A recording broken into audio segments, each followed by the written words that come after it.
Okay, the other thing too is, I love it when people say, we do forms, okay, and they send you a Word file, assuming that you got Word, and you assume you got the same version of Word that they have, and then you start, and then of course what you do is you then make your own form up and send it back to them.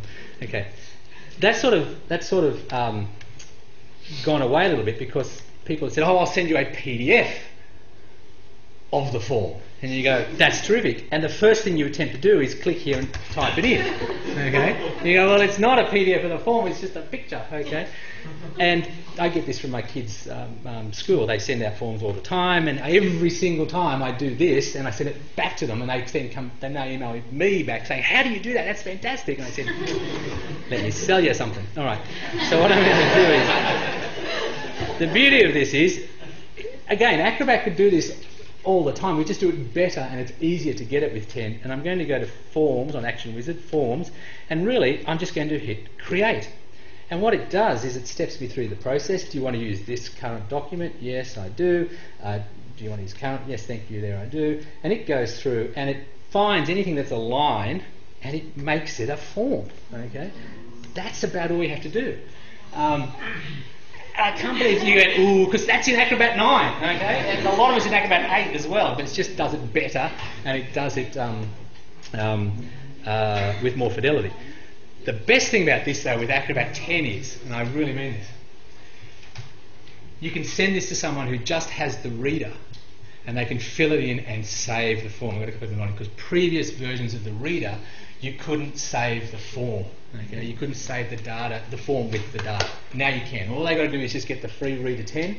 You send them this, and they can fill it in and save it because halfway through they think, oh, I don't know where to come back to. So now, but that's not all, because you don't want, if you send this out to 500 people, you don't want 500 PDFs coming back to you.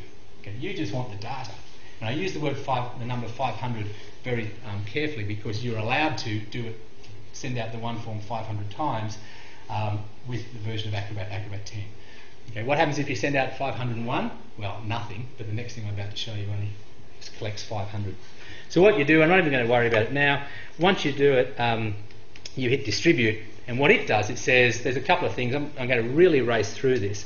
You save the form, you send the form out to everybody, they'll press a submit form button that you put on there, and it sends back to you the PDF, okay, so here it is, it's one that's ready for distribution.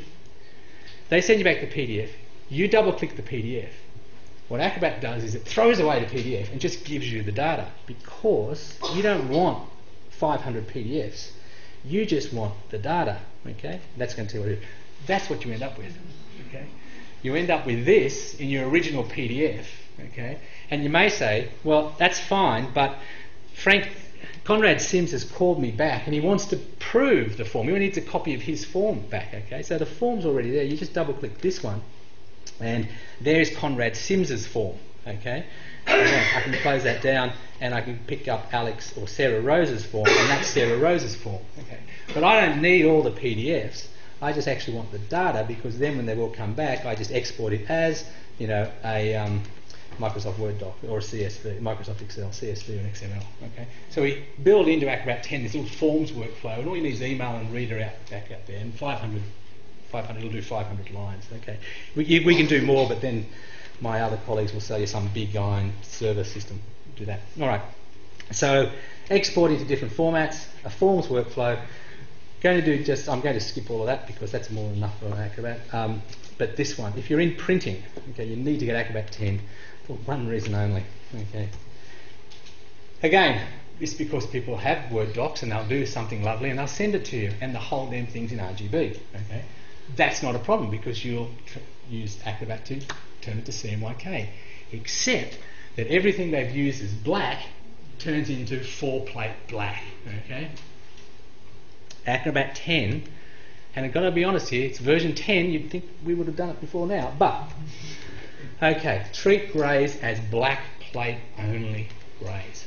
Okay, anyone in printing buys Acrobat 10 for this thing only because, as you see down here, select the option to ensure any grayscale as well as RGB objects for which R equals G equals B print only as black. Okay, so that that's, you know, an RGB black will show up as a K black plate.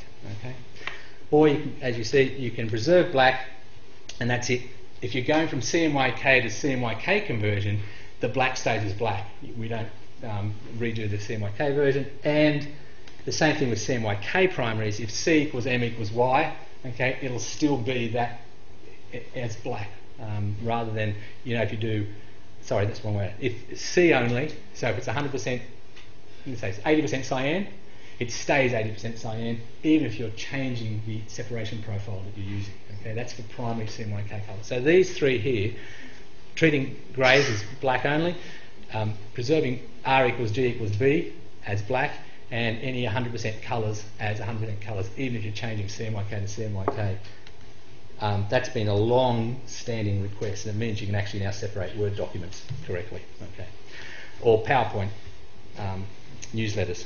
Okay, so there's a lot more in Acrobat 10, and actually Reader 10 is pretty good as well, because you get all those highlighting, commenting tools. But I'm going to stop that because it's 7:30, and we're really here to see InDesign.